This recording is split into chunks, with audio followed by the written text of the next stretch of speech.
Olá, queridos, muito boa tarde. Eu estou passando aqui para gravar uma mensagem para você. Eu gostaria de compartilhar uma reflexão a respeito desse momento que nós estamos vivendo, Páscoa. Hoje é um dia muito especial e eu quero ser muito breve, mas é importante você compartilhar dessa coisa mágica que eu tenho para falar contigo, tá bom? Eu costumo dizer, já repeti inúmeras vezes, que a Páscoa, ela é sem dúvida nenhuma o dia mais importante da história da humanidade. Não tem nenhum dia mais importante do que esse. Desde que o mundo é mundo, desde que Deus fez esse planeta, desde que a humanidade pisou na Terra, se nós precisarmos escolher qual que foi o dia mais importante que já aconteceu na nossa história, de longe é a Páscoa. A Páscoa, ela retrata um amor muito especial de um Deus maravilhoso que, sem que nós merecêssemos, escolheu vir para cá para nos salvar.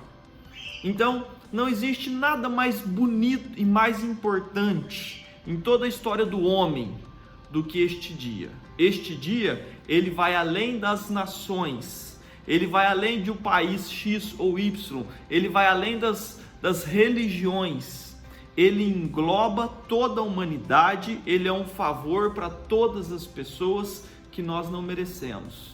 Deus é maravilhoso e este dia deveria ser comemorado de uma forma muito mais intensa do que realmente é. É o dia mais importante da história da humanidade. Coloca isso no teu coração, para sempre. Mas eu quero refletir sobre o início dessa história. Eu quero te trazer um pensamento muito legal que talvez você não tenha percebido. A Páscoa, como muitos já sabem, ela não começa com a morte e ressurreição de Cristo. A morte e a ressurreição de Cristo, elas aconteceram na Páscoa. Mas a Páscoa, ela foi instituída por Deus há 3.500 anos atrás. Ou seja, é muito mais velho do que Jesus. A Páscoa, ela teve o início da sua história lá na época de Moisés, quando ele libertou o povo de Deus que estava sendo escravo no Egito. Eu não quero me aprofundar nessa história. Se você quiser saber um pouco mais sobre ela, você mesmo pesquisa na internet, você vai ver muita coisa, ou então você lê o livro de Êxodo, que ele relata com detalhes tudo isso que eu estou falando a respeito do início da Páscoa. Mas o que eu quero chamar a atenção para você refletir comigo é que quando Deus quis libertar o povo do Egito, ele colocou as 10 pragas, que você já conhece através do seu líder Moisés, e na última praga, era uma praga muito severa, onde ele iria ferir todos os primogênitos do Egito. Diz a Bíblia que ele faria juízo contra os deuses do Egito. E ele precisava livrar o povo de Deus das mãos de Faraó. Então, ele instituiu uma ordem que era a Páscoa. E o que foi a grande ordem de Deus? Sabe o que era, querido? Todo mundo ia ter que fazer um churrasco de carneiro. Foi isso que Deus mandou o povo de Deus fazer. Todo mundo mata um carneiro, reúnam-se as famílias e comam o carneiro assado na churrasqueira, no fogo. Assem o carneiro, comam e permaneçam nas suas casas. Essa foi a ordem de Deus. E daí, aquele carneiro que serviu para o churrasco, precisava se coletar o sangue dele e que passasse o sangue daquele carneiro nos umbrais das portas. Para quê?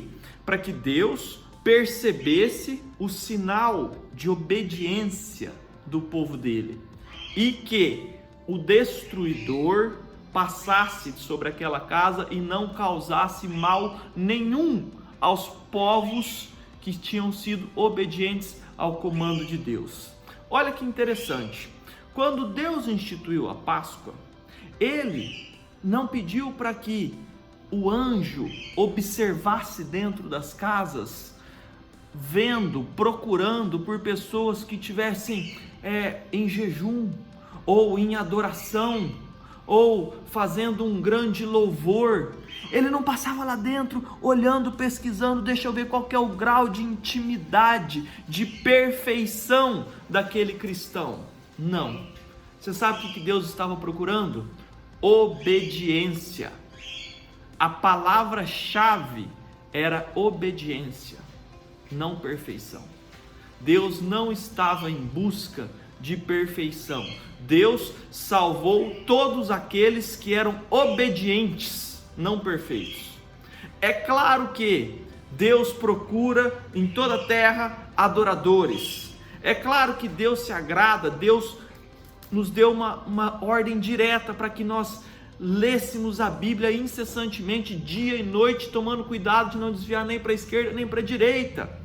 Deus nos deu uma série de recomendações para que nós buscássemos realmente sermos santos como Ele era santo. Mas eu quero que você entenda que de nada adianta nós buscarmos a adoração perfeita se antes nós não formos obedientes. De nada adianta nós conhecermos a Bíblia de cor e salteado se antes nós não praticarmos, obedecermos aquilo que está sendo recomendado para nós mesmos. Então, a busca por águas profundas na Bíblia, na vida cristã, ela é fundamental, mas ela começa pela obediência. Deus salva aqueles que são obedientes. O que separa o joio do trigo, os que são dos que não são, é a obediência. Então, o primeiro passo que nós precisamos dar e precisamos entender do fundo do nosso coração é ler e praticar aquilo que nós lemos. É sermos obedientes aos princípios bíblicos. De nada adianta nós irmos na igreja todos os cultos, se chega na segunda-feira, nós não temos uma vida que condiza com as palavras de Cristo. O que adianta nós sermos mentirosos, nós sermos adúlteros, nós sermos corruptos, nós sermos amantes de tantas coisas erradas que desagradam a Deus no nosso dia a dia, só que em algum final de semana, em alguma data especial, a gente quer fazer um jejum e come só peixe, ou senão a gente quer apenas orar e louvar a Deus, mas no dia seguinte nós não somos obedientes. Então, querido, coloca isso no seu coração. Quando o anjo destruidor fez juízo aos que não eram de Deus, ele olhou e separou o povo de Deus por uma marca chamada obediência. Então guarda isso no seu coração, que a gente possa ter esse princípio dentro da gente, gravado na tábua do nosso coração, do nosso entendimento, e que a gente entenda que o primeiro passo antes de todos os outros é sermos realmente obedientes àquilo que Deus tem para nós. Amém? Beijo no coração, que Deus te abençoe demais nessa Páscoa e que você lembre para sempre que obediência é a chave e que a Páscoa é o dia mais importante da história da humanidade. Beijo no coração, que Deus te abençoe demais.